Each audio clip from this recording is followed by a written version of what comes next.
श्री आदित्य हृदय स्तोत्रम ततो युद्ध परिश्रांतं समरे चिंतया स्थितं रावणं चाग्रतो दृष्ट्वा युद्धाय समुपस्थितं दैवतैश्च समागम्य द्रष्टुमभ्यागतो रणम् उपगम्या ब्रवीद्राम मगस्त्यो भगवास्तदा राम राम महाबाहो शृणु गुह्यं सनातनं येन सर्वा नरीन् वत्स समरे विजयिष्यसे आदित्य हृदयं पुण्यं सर्वशत्रुविनाशनं जयावहं जपं नित्य मक्षयं परमं शिवं सर्वमङ्गलमाङ्गल्यं सर्वपापप्रणाशनं चिन्ताशोकप्रशमनम् आयुर्वर्धनमुत्तमं रश्मिमन्तं समुद्यन्तं देवासुरनमस्कृतं पूजयस्व विवस्वन्तं भास्करं भुवनेश्वरं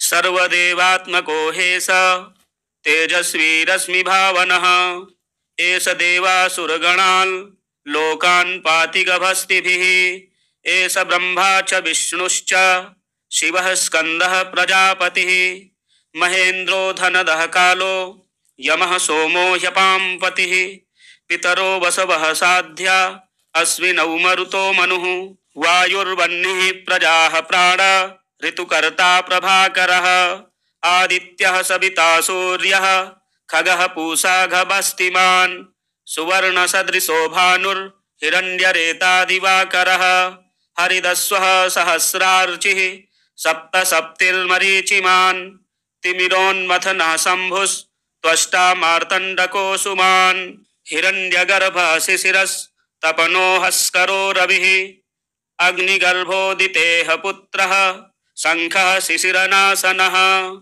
व्योमनाथस्तमो भेदी ऋग्यजुः सामपारगः घनवृष्टिरपां मित्रो विन्ध्यवीथिप्लवङ्गमः आतपी मण्डली मृत्युः पिङ्गलः सर्वतापनः कविर्विश्वो महातेजा रक्तः सर्वभवोद्भवः नक्षत्रग्रहतारणाम् अधिपो विश्वभावनः तेजसामपि तेजस्वी द्वादशात्मन्नमोऽस्तु ते नमः पूर्वाय गिरये पश्चिमायाद्रये नमः ज्योतिर्गणानां पतये दिनाधिपतये नमः जयाय जयभद्राय हर्यस्वाय नमो नमः नमो नमः सहस्रांशो आदित्याय नमो नमः नमः उग्राय वीराय सारंगाय नमो नमः नमः पद्मप्रबोधाय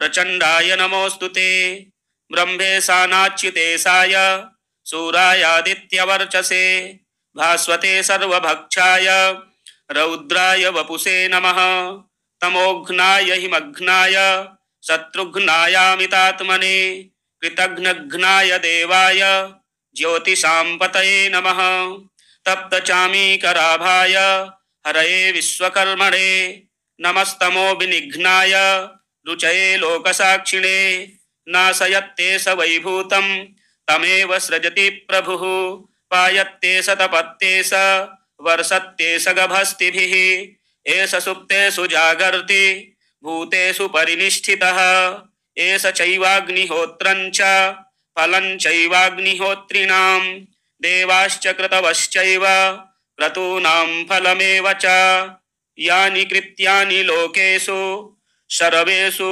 परमप्रभुः एनमापत्सु कृच्छ्रेषु कान्तारेषु भयेषु च कीर्तयन् पुरुषः कश्चिन् नावसीदति राघव पूजयस्वैनमेकाग्रो देवदेवं जगत्पतिम् एतत् त्रिगुणितं जप्त्वा युद्धेषु विजयिष्यसि अस्मिन् क्षणे महाबाहो रावणं त्वं जहिष्यसि एवमुक्त्वा ततोऽगस्त्यो जगाम स यथागतम् एतच्छ्रुत्वा महातेजा नष्टशोको भवत्तदा धारयामास सुप्रीतो राघवः प्रयतात्मवान् आदित्यं प्रेक्ष्य जपत्वेदं परं हर्षमवाप्तवान् तिराचम्य शुचिर्भूत्वा धनुरादाय वीर्यवान् रावणं प्रेक्ष्य हृष्टात्मा जयार्थं समुपागमत् सर्वयत्नेन महता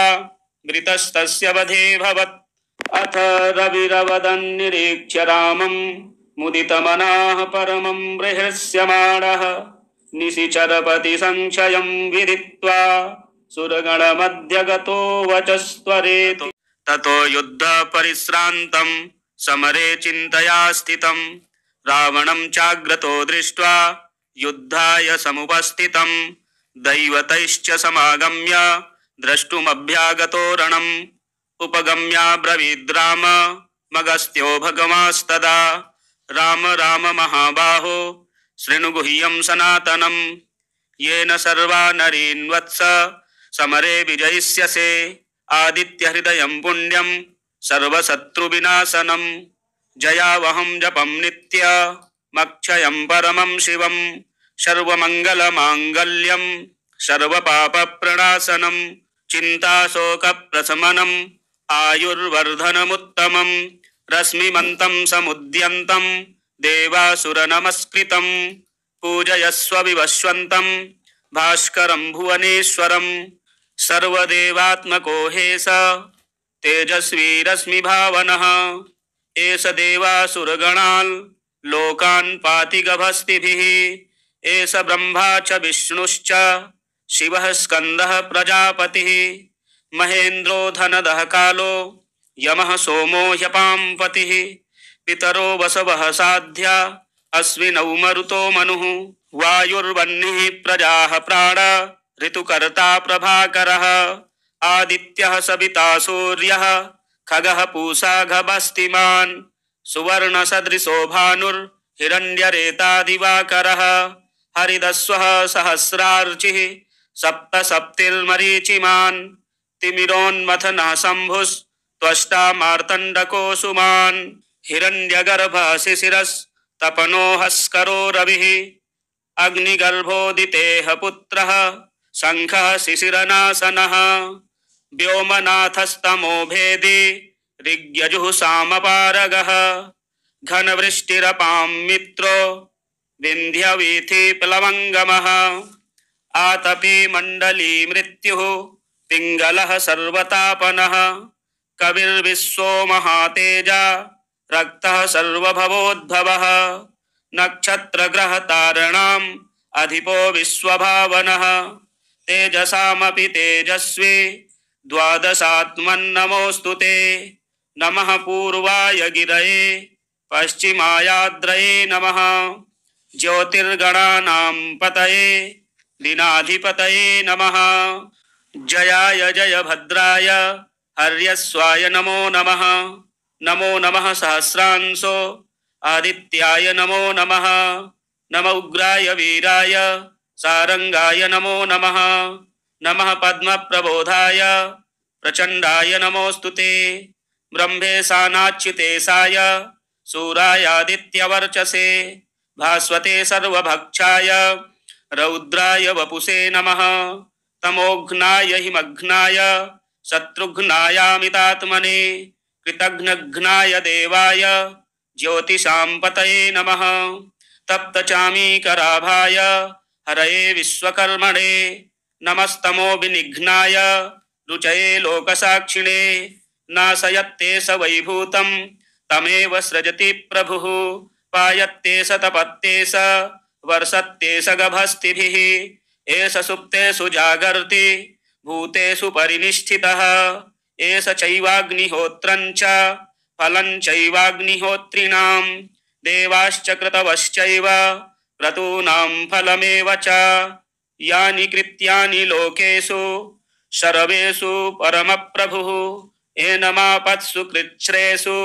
कान्तारेषु भयेषु च कीर्तयन् पुरुषः कश्चिन् नावसीदति राघव पूजयस्वैनमेकाग्रो देवदेवं जगत्पतिम् एतत् त्रिगुणितं जप्त्वा युद्धेषु विजयिष्यसि अस्मिन् क्षणे महाबाहो रावणं त्वं जहिष्यसि एवमुक्त्वा ततोऽगस्त्यो जगाम स यथागतम् एतच्छ्रुत्वा महातेजा नष्टशोको भवत्तदा धारयामास सुप्रीतो राघवः प्रयतात्मवान् आदित्यं प्रेक्ष्य जपत्वेदं परं हर्षमवाप्तवान् तिराचम्य शुचिर्भूत्वा धनुरादाय वीर्यवान् रावणं प्रेक्ष्य हृष्टात्मा जयार्थं समुपागमत् सर्वयत्नेन महता वृतस्तस्य वधे भवत् अथ रविरवदन् निरीक्ष्य रामं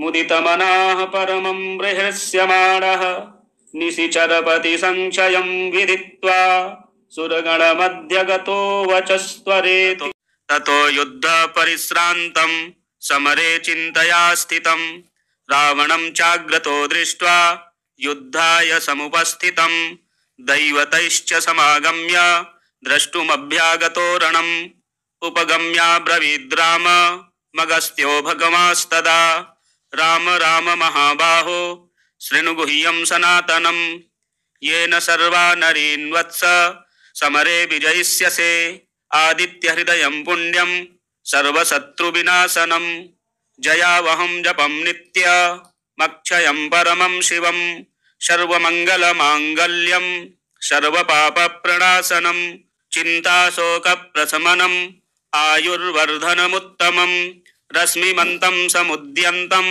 देवासुरनमस्कृतं पूजयस्व विवस्वन्तं भास्करं भुवनेश्वरं सर्वदेवात्मको हेस तेजस्वी रश्मिभावनः एष देवासुरगणान् लोकान् पाति गभस्तिभिः एष ब्रह्मा च विष्णुश्च शिवः स्कन्दः प्रजापतिः महेन्द्रो धनदः कालो यमः सोमो ह्यपां पतिः पितरो वसवः साध्या अश्विनौ मरुतो मनुः वायुर्वह्निः प्रजाः प्राण ऋतुकर्ता प्रभाकरः आदित्यः सविता सूर्यः खगः पूषा गभस्तिमान् सुवर्णसदृशो भानुर्हिरण्यरेता दिवाकरः हरिदस्वः सहस्रार्चिः सप्तसप्तिर्मरीचिमान् तिमिरोन्मथनः शम्भुस्त्वष्टा मार्तण्डकोऽसुमान् हिरण्यगर्भः शिशिरस्तपनो हस्करो रविः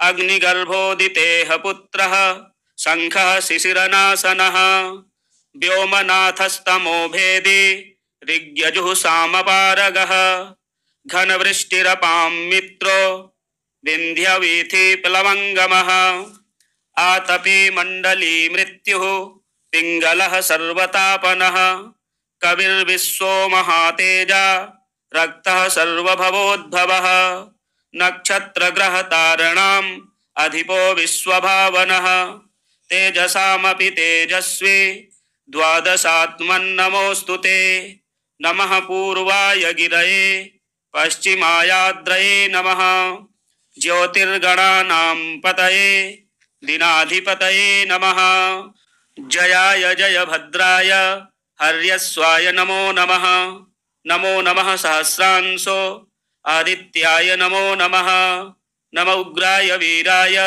सारंगाय नमो नमः नमः पद्मप्रबोधाय प्रचण्डाय नमोऽस्तुते ब्रह्मेशानाच्युतेशाय सूरायादित्यवर्चसे भास्वते सर्वभक्षाय रौद्राय वपुषे नमः तमोघ्नाय हिमघ्नाय शत्रुघ्नायामितात्मने कृतघ्नघ्नाय देवाय ज्योतिषां पतये नमः तप्तचामीकराभाय हरये विश्वकर्मणे नमस्तमो विनिघ्नाय रुचये लोकसाक्षिणे नाशयत्ते स वैभूतं तमेव सृजति प्रभुः पायत्ते स तपत्ते स वर्षत्ते स गभस्तिभिः एष सुप्तेषु जागर्ति भूतेषु परिनिष्ठितः एष चैवाग्निहोत्रं च फलं चैवाग्निहोत्रिणां देवाश्च क्रतवश्चैव क्रतूनां फलमेव च यानि कृत्यानि लोकेषु सर्वेषु परमप्रभुः एनमापत्सु कृच्छ्रेषु कान्तारेषु भयेषु च कीर्तयन् पुरुषः कश्चिन् नावसीदति राघव पूजयस्वैनमेकाग्रो देवदेवं जगत्पतिम् एतत् त्रिगुणितं जप्त्वा युद्धेषु विजयिष्यसि अस्मिन् क्षणे महाबाहो रावणं त्वं जहिष्यसि। एवमुक्त्वा ततोऽगस्त्यो जगाम स यथागतम्। एतच्छ्रुत्वा महातेजा नष्टशोको भवत्तदा। धारयामास सुप्रीतो राघवः प्रयतात्मवान्। आदित्यं प्रेक्ष्य जपत्वेदं परं हर्षमवाप्तवान्। तिराचम्य शुचिर्भूत्वा धनुरादाय वीर्यवान्। रावणं प्रेक्ष्य हृष्टात्मा जयार्थं समुपागमत्। सर्वयत्नेन महता मृतस्तस्य वधेऽभवत्। अथ रविरवदन् निरीक्ष्य रामं मुदितमनाः परमं बृहस्यमाणः। निशिचरपति संशयं विदित्वा सुरगणमध्यगतो वचस्त्वरेति। ततो युद्ध परिश्रान्तं समरे चिन्तया स्थितं। रावणं चाग्रतो दृष्ट्वा युद्धाय समुपस्थितं। दैवतैश्च समागम्य द्रष्टुमभ्यागतो रणम्। उपगम्याब्रवीद्राम मगस्त्यो भगवास्तदा। राम राम महाबाहो शृणु गुह्यं सनातनम्। येन सर्वा नरीन् वत्स समरे विजयिष्यसे। आदित्यहृदयं पुण्यं सर्वशत्रुविनाशनम्। जयावहं जपं नित्यमक्षयं परमं शिवं। सर्वमङ्गलमाङ्गल्यं सर्वपापप्रणाशनं। चिन्ताशोकप्रशमनम् आयुर्वर्धनमुत्तमम्। रश्मिमन्तं समुद्यन्तं देवासुरनमस्कृतं। पूजयस्व विवस्वन्तं भास्करं भुवनेश्वरम्। सर्वदेवात्मको हेस तेजस्वी रश्मिभावनः। एष देवासुरगणान् लोकान् पाति गभस्तिभिः। एष ब्रह्मा च विष्णुश्च शिवः स्कन्दः प्रजापतिः। महेन्द्रो धनदः कालो यमः सोमो ह्यपाम्पतिः। पितरो वसवः साध्या अश्विनौ मरुतो मनुः। वायुर्वह्निः प्रजाः प्राण ऋतुकर्ता प्रभाकरः। आदित्यः सविता सूर्यः खगः पूषा गभस्तिमान्। सुवर्णसदृशो भानुर्हिरण्यरेता दिवाकरः। हरिदस्वः सहस्रार्चिः सप्त सप्तिर्मरीचिमान्। तिमिरोन्मथनः शम्भुस्त्वष्टा मार्तण्डको सुमान्। हिरण्यगर्भः शिशिरस्तपनो हस्करो रविः। अग्निगर्भोदितेः पुत्रः शङ्खः शिशिरनाशनः। व्योमनाथस्तमो भेदी ऋग्यजुः सामपारगः। घनवृष्टिरपां मित्रो विन्ध्यवीथिप्लवङ्गमः। आतपी मण्डली मृत्युः पिङ्गलः सर्वतापनः।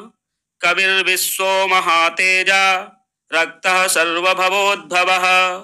नक्षत्रग्रहतारणाम् अधिपो विश्वभावनः।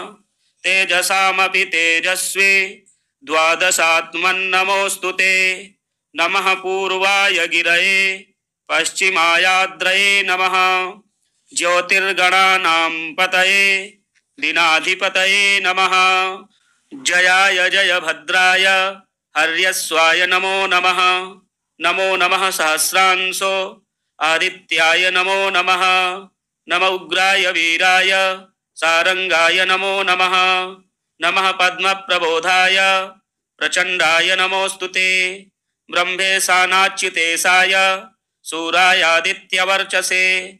भास्वते सर्वभक्षाय रौद्राय वपुषे नमः। तमोघ्नाय हिमघ्नाय शत्रुघ्नायामितात्मने। कृतघ्नघ्नाय देवाय ज्योतिषां पतये नमः। तप्तचामीकराभाय हरये विश्वकर्मणे। नमस्तमो विनिघ्नाय रुचये लोकसाक्षिणे। नाशयत्तेष वैभूतं तमेव सृजति प्रभुः। पायत्तेष तपत्तेष वर्षत्तेष गभस्तिभिः। एष सुप्तेषु जागर्ति भूतेषु परिनिष्ठितः। एष चैवाग्निहोत्रं च फलं चैवाग्निहोत्रिणां। देवाश्च क्रतवश्चैव क्रतूनां फलमेव च। यानि कृत्यानि लोकेषु सर्वेषु परमप्रभुः। एनमापत्सु कृच्छ्रेषु कान्तारेषु भयेषु च। कीर्तयन् पुरुषः कश्चिन् नावसेदति राघव पूजयस्वैनमेकाग्रो देवदेवं जगत्पतिम् एतत् त्रिगुणितं जप्त्वा युद्धेषु विजयिष्यसि अस्मिन् क्षणे महाबाहो रावणं त्वं जहिष्यसि एवमुक्त्वा ततोऽगस्त्यो जगाम स यथागतम् एतत् श्रुत्वा महातेजा नष्टशोको भवत्तदा धारयामास सुप्रीतो राघवः प्रयतात्मवान् आदित्यं प्रेक्ष्य जपत्वेदं परं हर्षमवाप्तवान् तिराचम्य शुचिर्भूत्वा धनुरादाय वीर्यवान् रावणं प्रेक्ष्य हृष्टात्मा जयार्थं समुपागमत् सर्वयत्नेन महता मृतस्तस्य वधेऽभवत् अथ रविरवदन् निरीक्ष्य रामं मुदितमनाः परमं बृहस्यमाणः निशिचरपति संशयं विदित्वा सुरगणमध्यगतो वचस्त्वरेति ततो युद्ध परिश्रान्तं समरे चिन्तया स्थितं रावणं चाग्रतो दृष्ट्वा युद्धाय समुपस्थितं दैवतैश्च समागम्य द्रष्टुमभ्यागतो रणम् उपगम्याब्रवीद् राम मगस्त्यो भगवास्तदा राम राम महाबाहो शृणु गुह्यं सनातनं येन सर्वा नरीन् वत्स समरे विजयिष्यसे आदित्यहृदयं पुण्यं सर्वशत्रुविनाशनं जयावहं जपं नित्यमक्षयं परमं शिवं सर्वमङ्गलमाङ्गल्यं सर्वपापप्रणाशनं चिन्ताशोकप्रशमनम् आयुर्वर्धनमुत्तमं रश्मिमन्तं समुद्यन्तं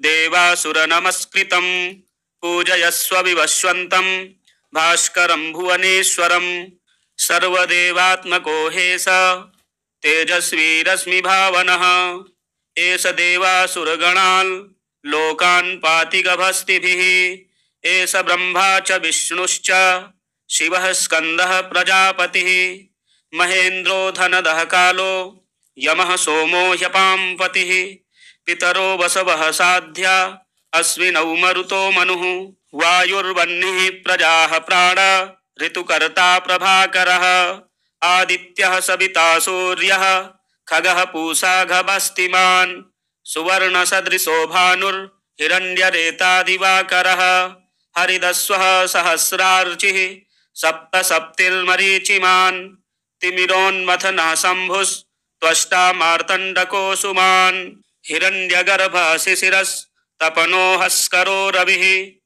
अग्निगर्भोदितेः पुत्रः शङ्खः शिशिरनाशनः व्योमनाथस्तमो भेदी ऋग्यजुः सामपारगः घनवृष्टिरपां मित्रो विन्ध्यवीथिप्लवङ्गमः आतपी मण्डली मृत्युः पिङ्गलः सर्वतापनः कविर्विश्वो महातेजा रक्तः सर्वभवोद्भवः नक्षत्रग्रहतारणाम् अधिपो विश्वभावनः तेजसामपि तेजस्वी द्वादशात्मन्नमोऽस्तु ते नमः पूर्वाय गिरये पश्चिमायाद्रये नमः ज्योतिर्गणानां पतये दिनाधिपतये नमः जयाय जयभद्राय हर्यस्वाय नमो नमः नमो नमः सहस्रांशो आदित्याय नमो नमः नम उग्राय वीराय